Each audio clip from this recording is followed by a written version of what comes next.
कनीज़ फातिमा अपने जिस्मों की नुमाइश करते हुए नजर आती है। हमें शर्म नहीं आती, हमारे गैरत कहाँ मर गई, हमारा ईमान कहाँ खो गया। ना तो हमारे घर वालों के जिम्मे है, ना तो हमारे घर के जिम्मेदारान के आंखों में ये बात घुसती है कि हमारी बेटियां हमारे घरों से बेपर्दा बाहर निकल रही हैं, हमारी बहुएं हमारे घरों से बेपर्दा बाहर निकल रही हैं, हमारी भतीजियां हमारे घरों से बेपर्दे बाहर निकल गई है। ऐ जिम्मेदार लोगों, ये तुम्हारी जिम्मा है कि अपने घर की औरतों की देखभाल किया करो, अपने घर की औरतों के हुक्म के साथ पाबंदी किया करो, ताकि कनीज़ फातिमा का कुछ सदका उससे मयस्सर हो सके। लेकिन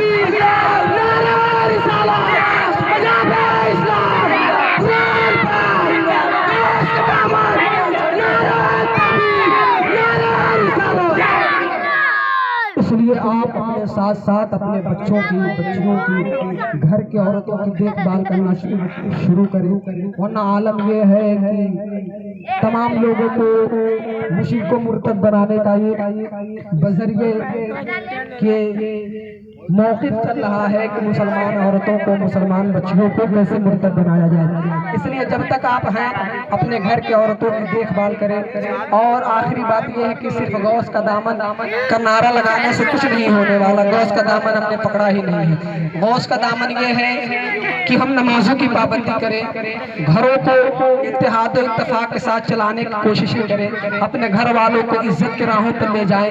गौस पाक का ये तरीका था कि उनके बारगाह में एक मुरीद आया, कहा मैं शराब पीता हूँ, नमाज नहीं पढ़ता हूँ, हम आप हमें मुरीद कर लें, लेकिन शर्त यह है कि हम शराब भी पिएंगे और नमाज भी नहीं पढ़ेंगे। गौस पाक ने फरमाया ये दोनों शरीयत के खिलाफ है, मैं तुम्हें मुरीद नहीं करने वाला। हालांकि उसने इसरार किया।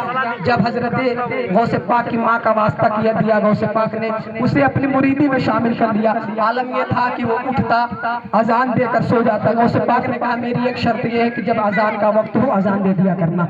वो चोरी करता था, नमाजें नहीं पढ़ता था, शराबें पीता था, ये तमाम चीजें उसके अंदर पाई जाती थी। एक वक्त वो आया, उसकी बीवी कही क्या लिए लगाए हो, घर में अजान देते हो, सो जाते हो, नमाज कौन पढ़ेगा। उसने कहा दिमाग खराब मत करो, मैंने गौस पाक से वादा किया है, मैं सिर्फ अजान दूंगा, नमाज नहीं पढ़ा करूंगा।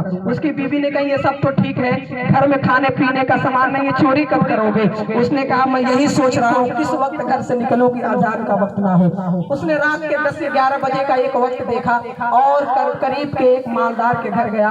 दीवारों को फांग कर जब कमरे के अंदर गया, सोने चांदी की जब जेवरात देखे, सोने चांदी के सिक्के देखे, उसकी नजर दौड़ गई और वो भरते भरते इस वक्त तक गुजार दिया कि फजर का वक्त करीब हो गया। जब वो अपने बोरिए को उस रूम से लेकर बाहर जब आंगन में आया, सहन में आया, उसे याद आ गया कि फजर का वक्त हो गया है, हमें अजान दे देनी चाहिए। उस चोर ने उसी जिस घर में उसने चोरी की थी, उसी घर में अल्लाह अकबर की सदाएं बुलंद कर दी। तमाम घर वाले जाग गए और जब अजान देकर उठा तो क्या देखता है, तमाम घर वाले जाग चुके हैं, कोई वजू कर रहा है, कोई बाल्टी लिए जा रहा है। उसने सोचा जब तक ये लोग इन सब चीजों से फारिग होंगे मैं 2 रकात की नमाज पढ़कर निकल लेता हूँ। जब उसने 2 रकात की नमाजें पढ़ने की नीयत बांधी, नमाज पढ़ी, क्या देखता है पीछे एक सफ लगी हुई है। जब उसने नमाज से फारिग हुआ तो मुक्तदियों में से कहा हुजूर इमामत कहे, हुजूर अकामत कहे, नमाज का वक्त करीब हो गया।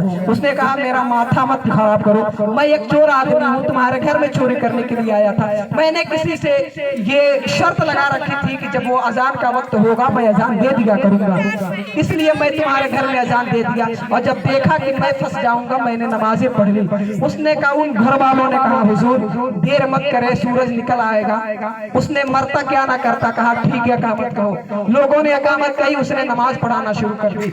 नमाज पढ़ाने के बाद गौसे पाक अपने हुजरे में तशरीफ फरमा थे, उनके मुरीदीन पास बैठे हुए थे। गौसे पाक मुस्कुरा रहे थे। गौसे पाक ने जब मुस्कुराया, मुरीदीन ने कहा हुजूर इस वक्त क्यों मुस्कुरा रहे हैं, आलम क्या है। गौसे पाक ने कहा वो फंस गया। मुरीदीन ने कहा कौन फंस गया, कहा वही मेरा मुरीद फंस गया। गौसे पाक ने जब इतनी बात के मुरीदों ने कहा हुजूर फंस गया है तो निकाल ले। गौसे पाक ने कहा हाँ हाँ निकल जाएगा, लेकिन फंस गया। उसने जब नमाज से फरागत हासिल की, वो चोर था, उसके पांव लोग छूने लगे, उसके सर की ज़ियारत लोग करने लगे।